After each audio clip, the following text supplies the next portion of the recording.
Hey, welcome back to the Return to Base podcast. Today, we welcome Dean Wegner, the founder and CEO of Authentically American, a veteran-owned, American-made premium apparel brand. Dean is a graduate of West Point, where he played ice hockey before going on to fly helicopters. Dean left the military prior to 9/11, and like many other JMOs, worked with a headhunter to land a job as a consultant. Having great success at that and many other endeavors, eventually Dean decided to try his hand at entrepreneurship and in 2017 founded Authentically American. I think you all really enjoy this conversation, and please be sure to stay until the end, where we'll share a discount code worth 25% off of Authentically American products from their website. Let's go. Bravo Zulu, this is Victor Lima. We are RTB.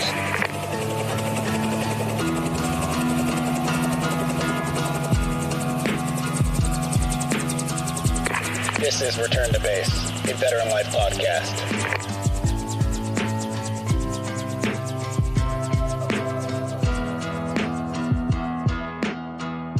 Welcome back to the Return to Base podcast. With me today is Dean Wegner, former Army helicopter pilot and the CEO and founder of Authentically American. You may have seen him on Fox and Friends a couple times.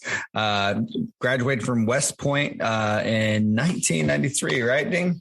1993 it is, yes. It seems like I get a lot of so-called ring knockers where I run into a lot of ring knockers and from time to time, just in my everyday business. But I have a lot of respect for folks who attended the academy, and I've served with several of them. Some of them sucked, if I'm being honest, but most of them were great. I am labeled now, Cliff, so that has me concerned. We're starting off on that note. No.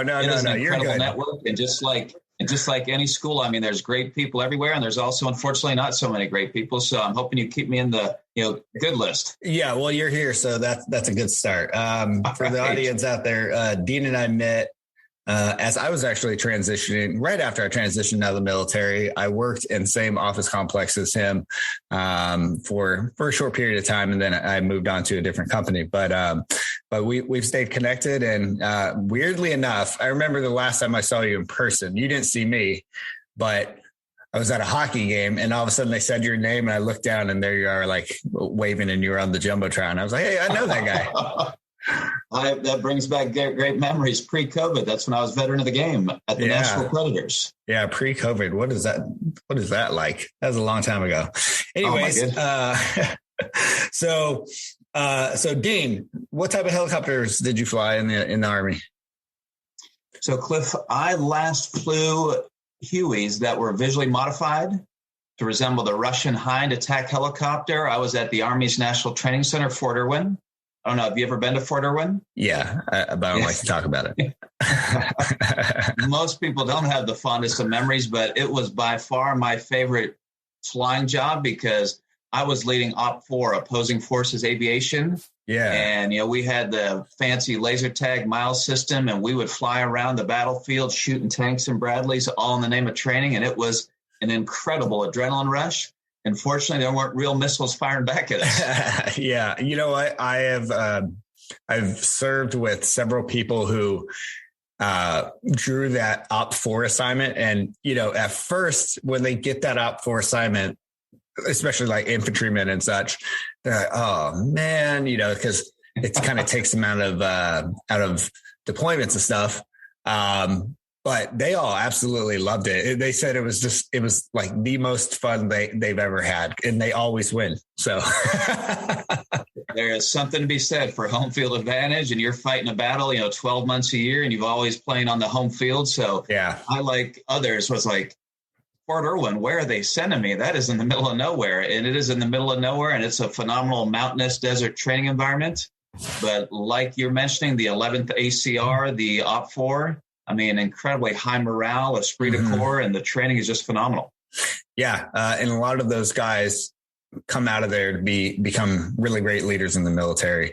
And so they're taking one for the team initially, but we get a really great product out of it. I'll tell you that. So what made you decide to go to West Point? I mean, whenever I meet somebody who went to West Point, I'm always like, well, you traded in, maybe partying or less partying and in the rigor of inspections and academy life. Well, Cliff, first of all, looking back, I could not be more thankful, more blessed to have had the opportunity to attend West Point for 4 years and graduate. But to your point, it wasn't always a lot of fun. No. I mean, it was not the traditional state school college experience, but I mean, it is just an incredible place to attend school. It's an incredible education. And, the friends and classmates I have are brothers for life. Yeah. But to your question on where that all started. So when I was in high school, my parents were phenomenal, and we really had two goals for me in college. Number one, I played hockey and I wanted to play Division I hockey. And number two, wanted to get the best possible education I could, and really was not thinking about West Point until the hockey coach called and said he saw me play at the tournament in Chicago, was interested in me joining the team. And when I did my research and did my homework, I'm like, what an incredible opportunity. Yeah. That year that I enrolled, it was the number one ranked college in the U.S., so it doesn't get any better education than that. And then number two, they played a strong Division I college hockey program, and it was a program that I could compete and play. That's awesome. Where'd you grow up? So I was born, Cliff, upstate New York near the Canadian border. Okay. So that's how hockey started. Yeah. Everyone played hockey there. And then my grown up years, 5th grade through high school, were in Pittsburgh. So I played for the Junior Penguins and was a big Pittsburgh Penguins fan growing up, and love now that we're in Nashville and have the Predators to cheer for. Yeah, absolutely. It's good to be able to go to those hockey games. The NHL games are really something to see. I've never known anything really about hockey, so whenever I go there, I'm like, how come everybody knows what to say? Like it's a very, very well coordinated and fanatic experience. I will tell you though, I enjoy minor league hockey better because there's a lot more fights. And I don't really, I don't know anything about tactics or even performance, but I do know about swinging. And we used to go to the San Diego Gulls games when I was a kid, and they would just beat the hell out of each other for like the entire time. I will tell you, Cliff, that, hockey as a sport is moving away from the fighting, but there is a reason why fighting is allowed, because you're moving at such a high speed, such a high velocity, and you hit so hard. The sport originated saying you need to give guys an outlet for kind of let things out. That's why fighting's still legal, but it's such a high speed game. Yeah. It's such a sport that's so fast. It's incredible. So aggressive. Have you ever tried to take off your skate and stab anybody? I have not. I try to avoid that. I've got a family I love and try to avoid jail time. Yeah. Happy Gilmore reference, probably trademarked. They'll probably get sued. Anyhow, so your experience at West Point was fruitful, or everybody has one of those stories where they're like, oh man, I was a dumb cadet, or so come on. Live a little. Let's hear about Cliff, it. I resembled all of those remarks, and I got far more trouble than I should have, because I was in many respects trying to live the state school experience in a West Point discipline structure. So if you've heard people talk about walking the area, I had more than 100 hours walking the area, just back and forth with a rifle on your shoulder, because, we enjoyed the time there. We probably partied a little bit more than I should have, but I will tell you, overall, I look back with just the fondest of memories, because there's no official Greek system at West Point, but the brotherhood and the fraternity, it's got to be the largest one in the world, because I can't tell you the number of classmates and number of fellow grads that have looked out for me, that have invested in me. And, if I called up a fellow grad right now, if I don't even know them, 99% of the time, they're going to reach back out to me. They're going to follow up and do anything I can to go ahead and help me out. That's amazing. Yeah. And unfortunately, this year, the Army-Navy game didn't go well for Army. We had like a long drought, and then we won two years in a row, or 3 years in a row a few years back. We had a nice run, and I was there in person, Cliff, so it was even more painful. Yeah. Well, next year, beat Navy. So you served from 1993 to the year 2000, which some people would say were the lean years. Not a whole lot going on in the military. There's obviously Bosnia, Herzegovina, but those are small scale things. Did you get an opportunity to go overseas and fly? So my last assignment, 99 to 2000, Cliff, was in Korea. Nice. But to your point, if you think back 93 to 2000, I mean, that was a period of relative calm. Yeah. The first Gulf War was while I was at West Point, and the chaotic post 9/11 world that we live in now was all after I got out. So I was never deployed, never put in harm's way. And there have been some times when they, ask veterans to stand up and want to acknowledge you're a veteran. Sometimes I feel like, okay, am I truly worthy of standing up? But, a number of people have said, Dean, you never want to go to war. Yeah. I mean, you were trained and ready to do that, and you never want to do it. So it's not the point that you didn't go. It's just that during your time in history, we weren't in that experience. And yeah, you stood ready to go, and in a way that puts you in harm's way every day that you go to work. So thank you for your service. And, it was an interesting time. I remember, so I joined in 1998, and looking back at some of our technology, some of our equipment, even from 1998 to 2002, it's crazy. You're like, they use this stuff in Vietnam, the ammo pouches, the LBE, and we've come so far since then, just out of not only necessity, but other companies came in and found they can make a buck off of making better equipment, and I'm thankful that they did. But man, like laying on your back, trying to get a magazine out of one of those old school LBEs was a different experience than what we have now. That's for sure. No doubt about it, Cliff. And the American soldier, deserves absolutely the best. If we're going to put them in harm's way, we need to make that investment as a country to make sure that they're equipped with the best equipment and machinery to go ahead and enable them, to have the best battlefield possible. And I will tell you, Cliff, even though I was not, put in harm's way, I think back over those 7 years of the incredible memories I have of the men and women I served with. And I know we'll talk more about our business, but Authentically American, we're a brand from an ethos standpoint that honors our American heroes. And very intentionally, we donate 10% of our profits to veteran and first responder charities. And that's a way for us every day to honor our American heroes. And that was all related to the incredible men and women I served with over those 7 years. Well, thank you for that. And thank you for being a stand-up business with Authentically American. And yeah, we'll get into that soon, for sure. And so you said your last duty station was in Korea. How was that? What was that experience like? I never got the opportunity to go to Korea, but I've heard some good things, some bad things. Were you up near the DMZ? So I was right in Yongsan, right in Seoul. Oh. And it's a city of 14 million people. It is massive. And just a short drive away is the DMZ. And sometimes it's hard when you're right there in the middle of Seoul to lose sight of why you're there. Right. But that was an incredible experience because I initially fought that assignment because I had made that decision at that point after going to grad school and get my MBA.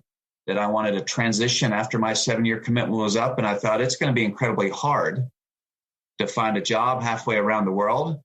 But when that assignment came up and was able to bring my wife and my 1-year-old daughter with me at that point, it was just an incredible year. One, getting to know the Korean people, being in a international assignment was incredible. And then we were able to travel throughout Asia, not only the Korean Peninsula, but went to China, both Beijing and Hong Kong, went to Thailand, went to Singapore, and just really opened our eyes to what a big, big world we live in.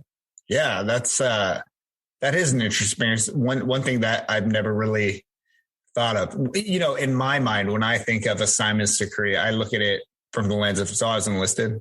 I look at it as, several of my classmates from advanced individual training went to Korea. And it sounded like it was miserable. It sounded, they were like at the DMZ or whatever. And it didn't seem like And by the way, they didn't have any money to travel either, right? But it sounds like if you're able to go there and you have a little bit of rain, a little bit of cash, it sounds like it could be a great experience. What's China like? So there were two sides of China, Cliff, and this was back in 2000. So it's changed a little bit, but I remember flying into Hong Kong first, and it was like New York City. It was like Las Vegas. I mean, you could literally feel the energy of the city. It was alive. It was vibrant. I mean, it was action 24/7. And then in turn, when you fly into Beijing, I felt like we were flying back in the 1950s. I mean, it just had that feel that was old, it was outdated, and it just had a different feel. And it's changed from what I've heard since then over the last 20 years. But it was amazing just to see the stark contrast between Hong Kong and Beijing. Yeah. I think you're probably right. It's definitely gotten a lot modern thanks to a bunch of our money. And I think that's one of the reasons why Authentically American is great. Right. So you got it. So you had mentioned before we started recording that your transition, you finished West Point, obviously you went active duty, and then you got an MBA. Did you do the MBA full time? I imagine that it had to be a full-time program back then.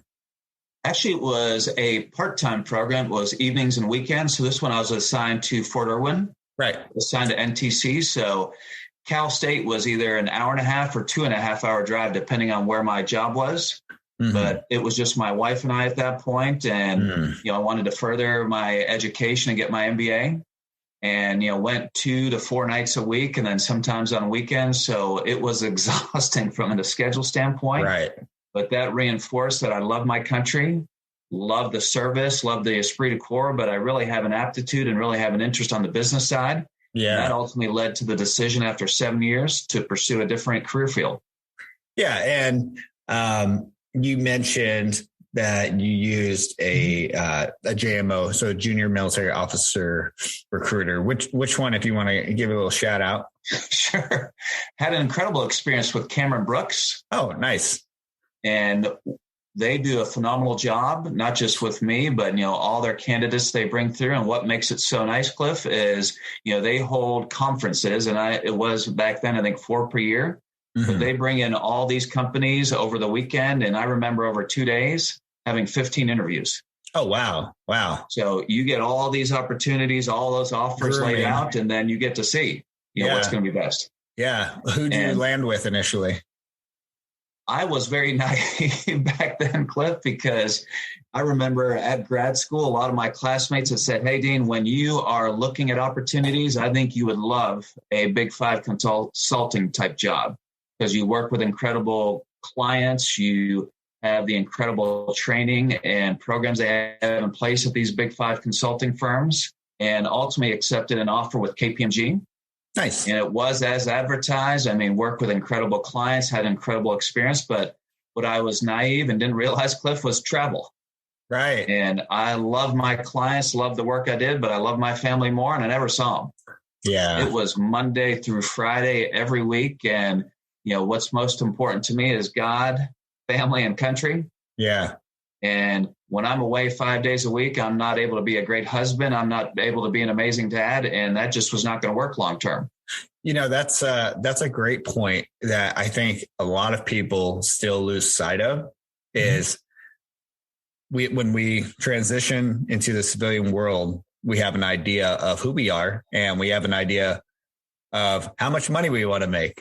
And then we forget that sometimes that there's a lot of sacrifice. The more money you make, the more sacrifice you're gonna make a lot of times. And talk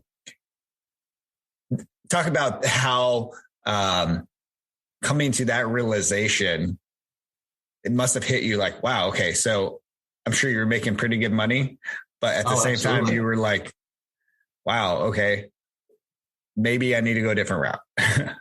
Well, Cliff, I'll tell you, there's a good story behind what really the motivation ended up being. So my wife, Kelly, and I, we've been married 27 years. Congratulations.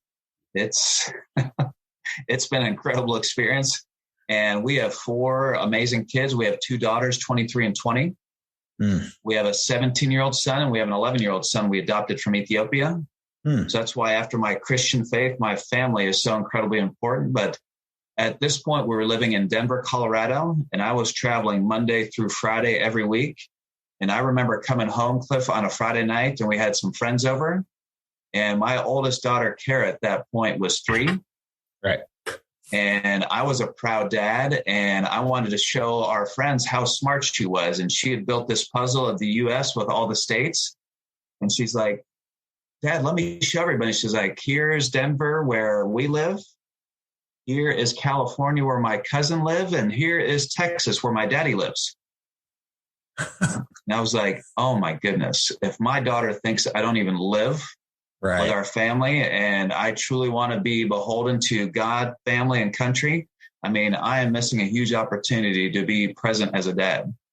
That ultimately led the transition and left KPMG and ultimately landed at Procter & Gamble after that.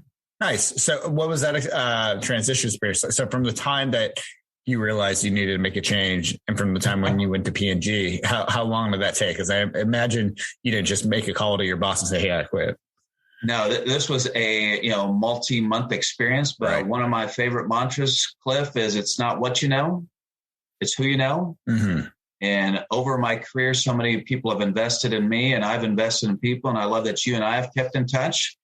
And ultimately, that job opportunity with P&G, this great job, ended up coming from a former hockey OR offer representative when I was at West Point.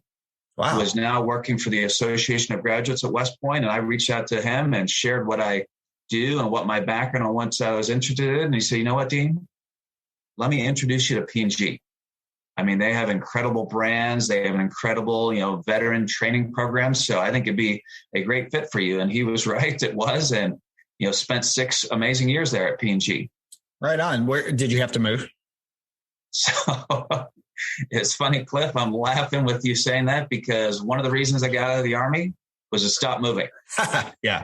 I wanted to plant roots, wanted to invest in the community. We had saved up a lot of money and we invested in a home with a nice view of the mountains. And we ultimately ended up moving more at P&G than we did in the military because at 6 years in P&G, lived in 4 different cities. Wow. Which ones? And so we started in Denver. Okay. And then went Denver to Philadelphia. Then we went Philadelphia to Grand Rapids, Michigan, and then ultimately landed in the P&G headquarters in Cincinnati, Ohio. Okay. So how did that go over with the family? Well, were they having fun? It's funny because when I was offered my first promotion at P&G to move from Denver to Philadelphia, my wife was like, well, that's great, honey. Congratulations. But how often are you going to be able to come home and visit? Because we kind of like it here. I mean, Denver is such a beautiful city. It's 300 days of sunshine a year. You have a beautiful backdrop. And I'm like, hey, are you serious? And we talked about it. We ultimately, Cliff, decided that, our home and our family is not tied to an address. Right. It's if we're all together. Mm-hmm. And it was a great opportunity. And not only at P&G, but went to Mars after that, went from working with brands like Crest and Tide, working on brands like M&M's and Snickers. And, over those 11 years, it was an incredible experience. But by the time we arrived here in Nashville, it was move number 10.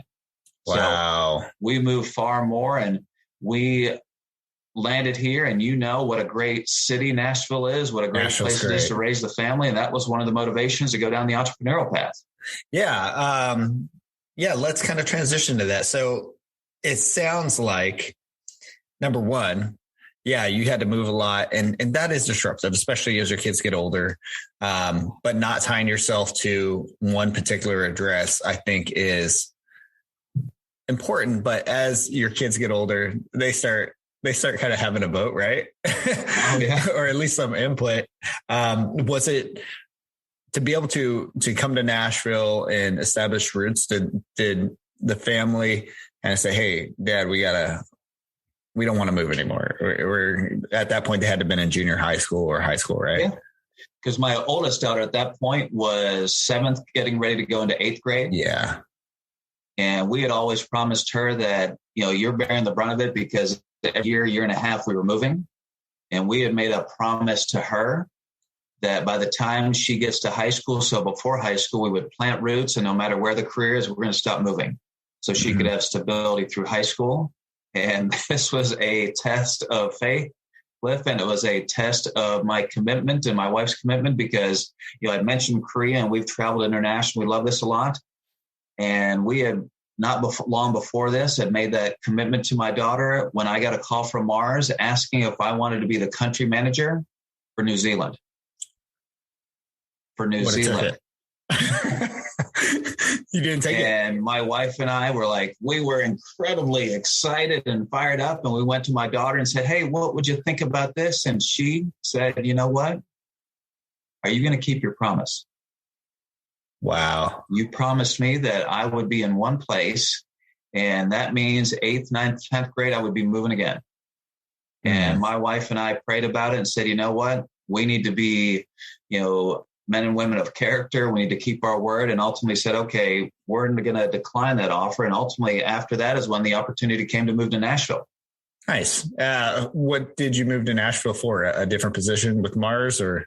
Yep. So it was with Mars. So I was in Minneapolis prior to that to open up an office for Mars to manage all of our business with Target. So, moving from, sub-zero temperatures all winter to Nashville. And that was, now moving to the North American headquarters for pet care for Mars. Okay, great. Yeah, Mars is a great company, especially I know that they have a lot of veteran programs and veterans working for Mars, and we really appreciate companies who do that. But I'm guessing one day you didn't wake up and go, you know what, I'd like to be an entrepreneur. It sounds like the bug has been there in your head for a while, probably cooking up different ideas, ways to go out on your own. What was that like? How did you decide that entrepreneurship was what it was going to be? And how did you come up with the idea? And also, was Authentically American your first venture? Well, Cliff, I'll share this because I didn't know this, but that entrepreneurial bug was always there. Have you heard the term entrepreneur? Yes. Yep. So that was something I was not familiar with, but looking back, I really was an entrepreneur. I had that entrepreneurial spirit, that unique, creative problem-solving ideal. And the most common phrase I heard at P&G and at Mars was, Dean, what are you doing?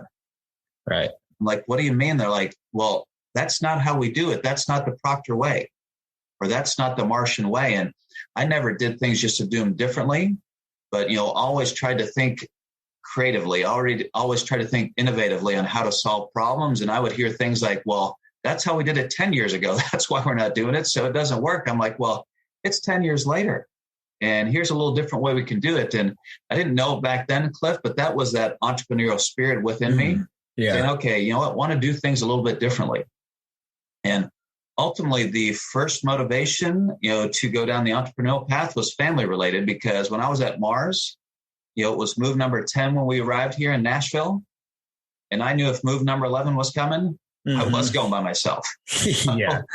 Nobody was going with me. So the first foray into the entrepreneurial path was in 2012, bought my first business. Okay. And this was a business that had a great 18-year history. And if you remember the old Army trousers that you used to wear, that was one of our contracts. Oh. So the old trousers I used to wear was one of our contracts. So we had thousands of uniforms for Army, Navy, Air Force, and Marines that we produced every week. And I'm like, this is really cool. I'm producing something that I used to wear. It's connecting me back with the military. And at that point, Cliff, I also learned the history around the apparel industry. Right. And to give everybody some context, when I graduated from West Point in 93, over 50% of the apparel in the U.S. was made in the U.S. Today, it's less than 3%. Wow. That is all that's made here. And Cliff, my initial thinking was, I want us to win more contracts because I'm passionate about job creation. And I thought if we win more contracts, we'll create more jobs. But as I really started to understand this government contracting business, we don't actually create jobs. It's more of a job transfer. So if you and I are bidding on a contract and you had the contract before and I ultimately outbid you, your job's now transferred to me. So net, no job creation, but it's a job transfer. And that's, to me, when the wheel started turning, because I thought, what if instead of what 97% of companies do, what if we made an intentional choice to go ahead and produce everything here in the U.S.? And what if, instead of being a government contractor, what if we built a brand? And I thought back to the days at P&G and Mars and working with Crest and Tide and M&M's. And I thought, what if it's only American made and we're building this iconic brand? Think of the incredible difference we could make. Think of the jobs we could create. And ultimately, if we delivered on our vision to build this iconic American brand with the same visual recognition of a Nike or Polo Under Armour, think of the incredible legacy we could leave. And that's where it started in 2017 from a blank sheet of paper. Wow. Nice. So Authentically American makes apparel.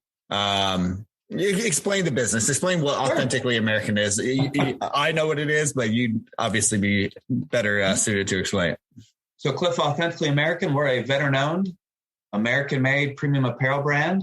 We have absolutely amazing product, but it's all made here in the U.S. And there are 3 segments of our business. So where we started was on the client side. So I'm assuming, Cliff, your business, like most businesses, have T-shirts, right? Have polos, have jackets, things that are branded with your company logo. And that's where we started. And our businesses in that client, more of a B2B side, are businesses, charities, other organizations that want to choose American made. So instead of a Nike or Land's End polo, they can choose Authentically American. We also have collegiate licenses. So you and I were talking about the Army Navy game. So yes. We have the collegiate license for Army, Navy, Air Force. We have all the military schools. We have local Nashville schools like Vanderbilt, Belmont, and MTSU. Monday's a big night because it's the national championship. Alabama is one of our collegiate licenses. So we have 12 licenses and we want to keep expanding that side. But then the third segment of our business is our consumer brands. So things that I'm wearing, that have, the Authentically American vintage U.S. flag logo, that's the third segment. So Cliff, whether you're a business owner, whether you lead a charity, whether you're a passionate college fan, or whether you just are looking for something that's your new favorite T-shirt or your new favorite quarter zip, we've got a solution for you. Yeah. And I love it when I'm shopping or about, especially in Nashville, and I'll see the Black Knight logo and I'll look and I'm like, oh yeah, Authentically American. I get pretty excited for your success. And congratulations on landing those. And you've come such a long way in just a short amount of time. I'm sure there's been a lot of challenges along the way, but what would you say is your biggest success with Authentically American thus far? Well, let me start, Cliff, with the biggest challenge, because it has been incredible, the challenges, because you and I were talking a little bit earlier. We launched in 2017, so we're in our 4th year, going on year 5. Almost half of our existence, almost 50% of our existence as a business has been under COVID. Yeah. And number one, I'm just thankful as a small business to survive, because do not have the resources, do not have the cash reserves like I had at P&G and Mars that were at our disposal. So one, I'm just thankful that we survived.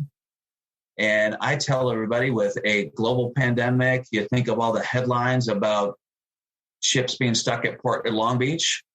It is an incredible time to be American made, but it's never been harder, because the other national headline has been labor shortage. And we have not been immune to the national labor shortage, and it has impacted every step of our supply chain, from sourcing raw materials to the production to decorating to shipping. I mean, it's been impacted. So it's not been easy. It's not been challenging. But I will tell you, you've met some of my team, and we continue to grow.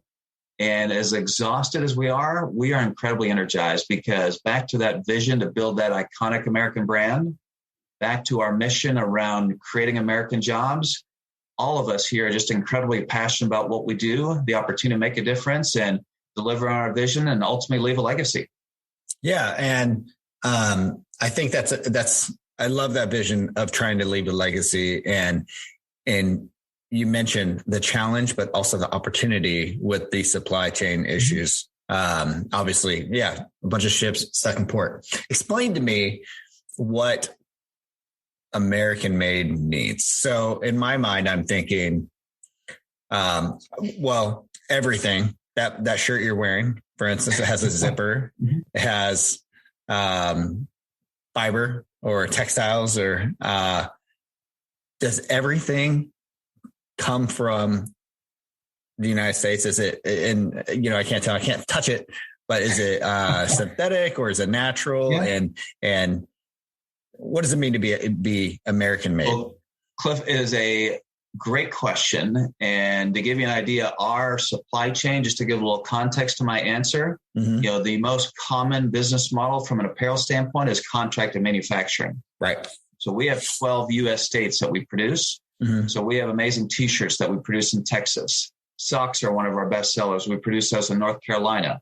We have like the polo and outerwear that I'm wearing, we make in California. So it's all across the U.S. in 12 states, and it's contracted. And to answer your question on, what's it mean to be American made? I will put it in this light. There's really two definitions. Number one is to meet the legal requirement. And everything from Authentically American can proudly have that Made in USA tag because we meet the legal requirement. But that's not good enough, because to be truly authentic is for 100% of our raw materials, 100% of everything to be sourced, produced here in the U.S. So everything is cut and sewn and manufactured in the U.S. And about 90% of our raw materials are also American. But when only 3%, Cliff, is made here, there's just some things that aren't available. There's just some things that are viable. So ultimately, our vision is that if it's at 90% now, in 3-5 years, it's 91, 92.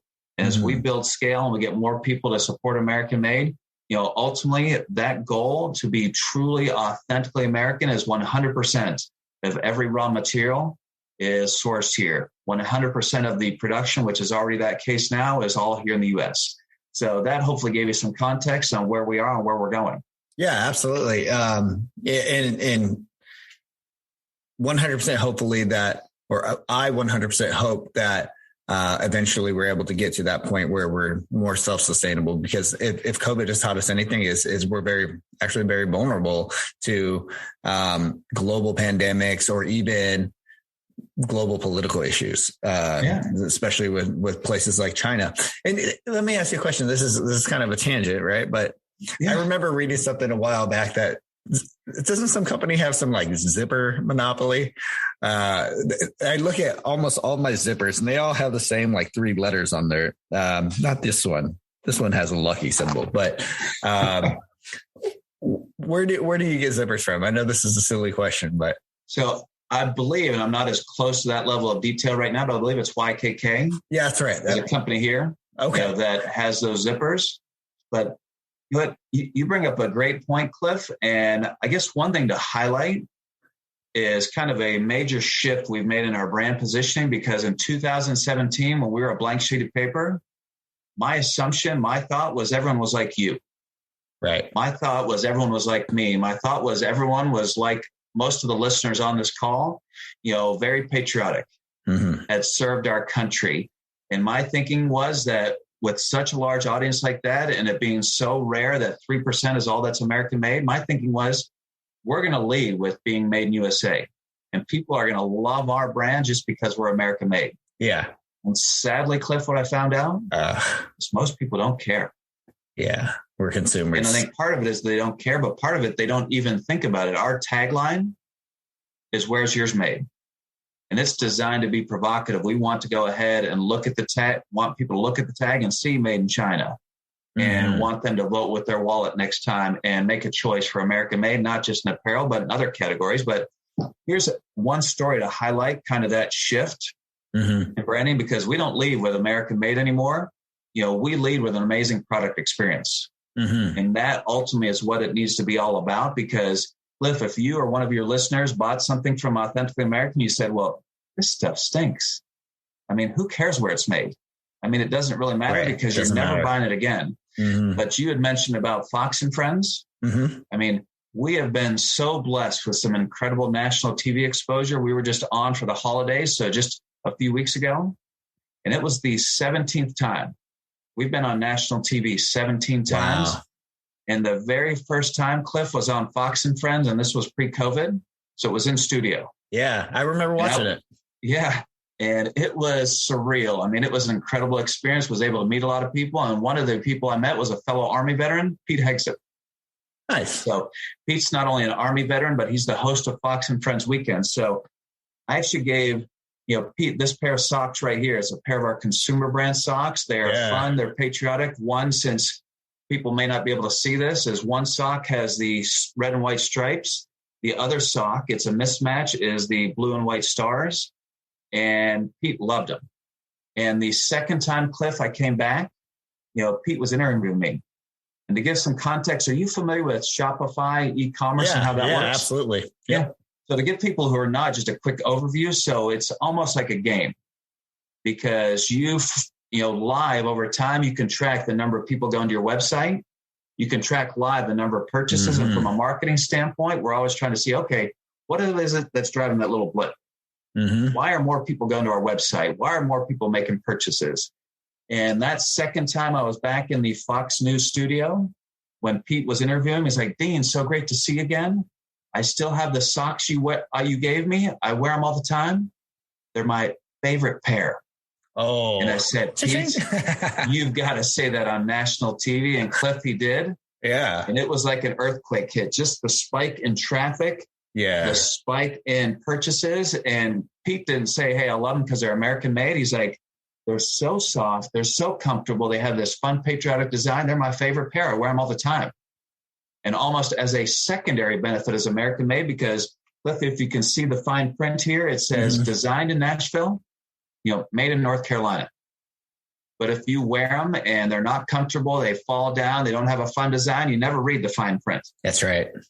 And that's what we lead with now. It's all about an incredible product experience. I mean, another example is, our sweat activated print innovation, and it's every product. I love that stuff. Yeah. Explain this. So this has really been a hero product for us, and maybe we'll do this. We'll do a quick show and tell, a kindergarten style show and tell. Yeah. Because I am holding up, my favorite T-shirt. It's the Go Army, one of our collegiate licenses, our Army West Point license. Yes.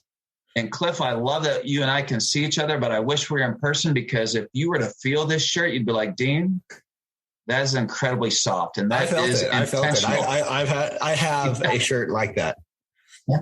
And who doesn't love a good soft T-shirt? That's right. And the other piece, Cliff, if you remember, you see the print here where it says Go Army. Go Army. If you tried to feel it, you can hardly feel it, because very intentionally we use a soft hand water-based ink. And think a lot of the T-shirts in your closet. Yeah. They have that heavy plastisol ink, and on a hot summer Nashville day, it's hotter it's hotter where the ink is. It's disgusting. Oh, it's awful. And we want our shirts to be incredibly soft across the board. And that's the way all of our T-shirts are. They're incredibly soft. The print is soft and everything is tagless. But we have this new innovation, this sweat activated print innovation. So when you sweat, magically this hidden message appears. So here's what happens. I'm going to hold it up and spray it.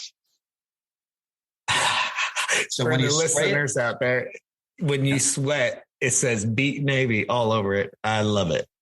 And Cliff, here's why I love to highlight this, because people will say, Dean, no offense, I don't care where it's made.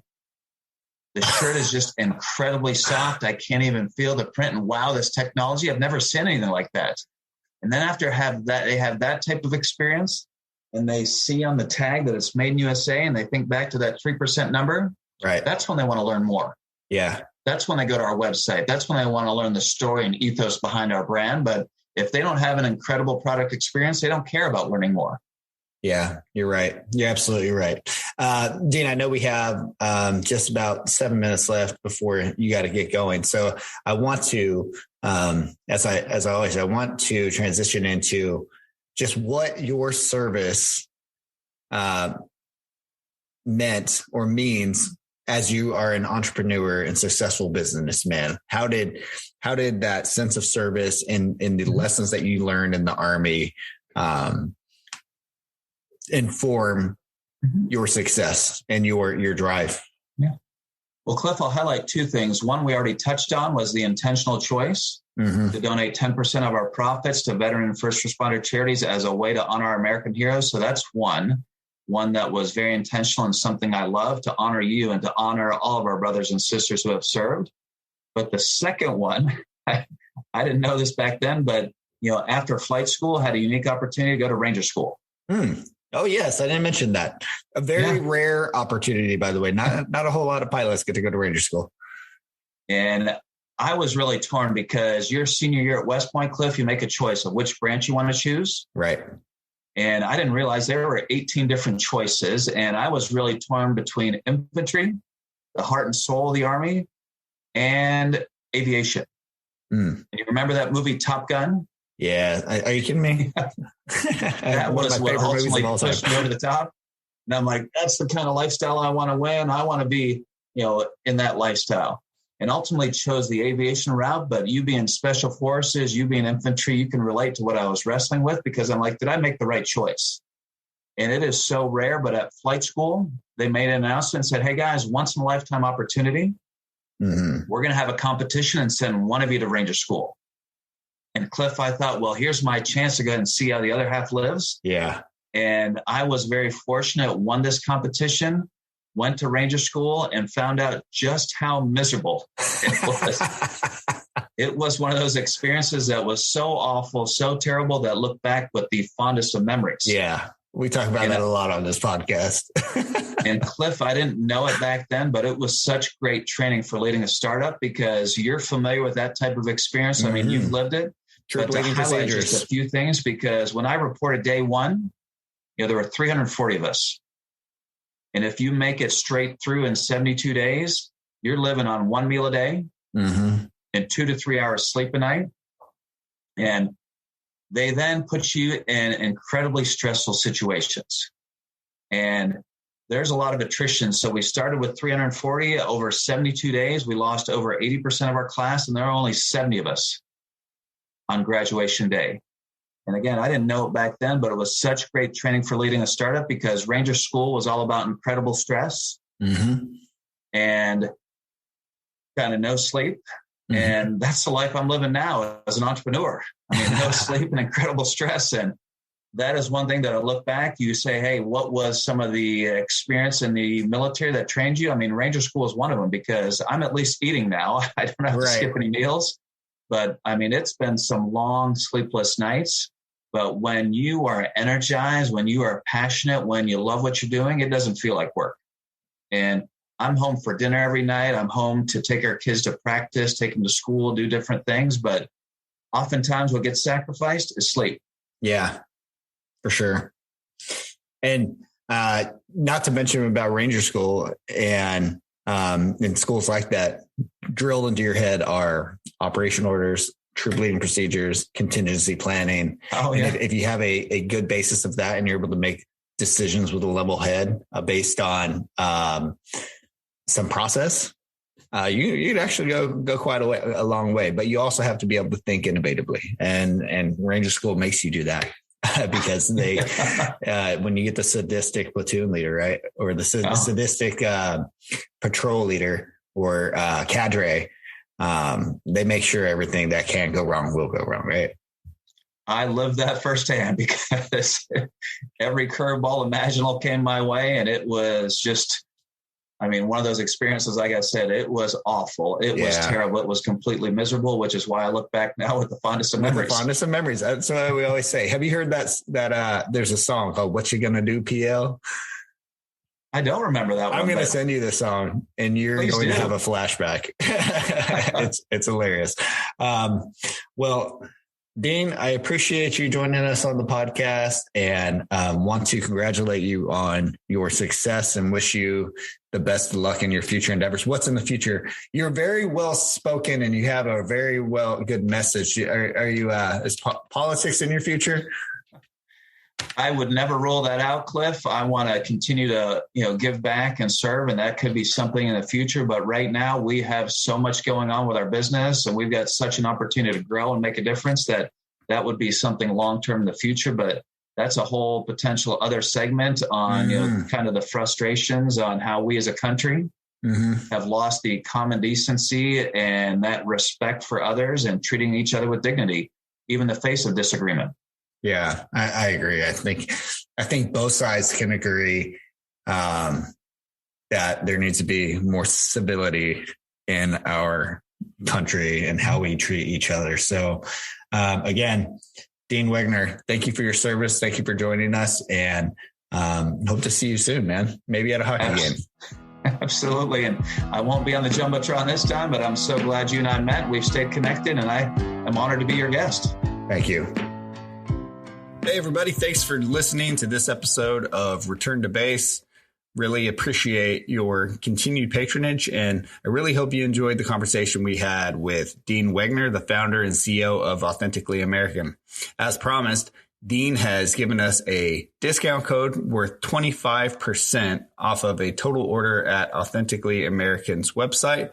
That website is authenticallyamericanbrand.us. That is authenticallyamericanbrand.us. We will leave that link in the show notes to be sure. And the discount code is FOUNDER, FOUNDER.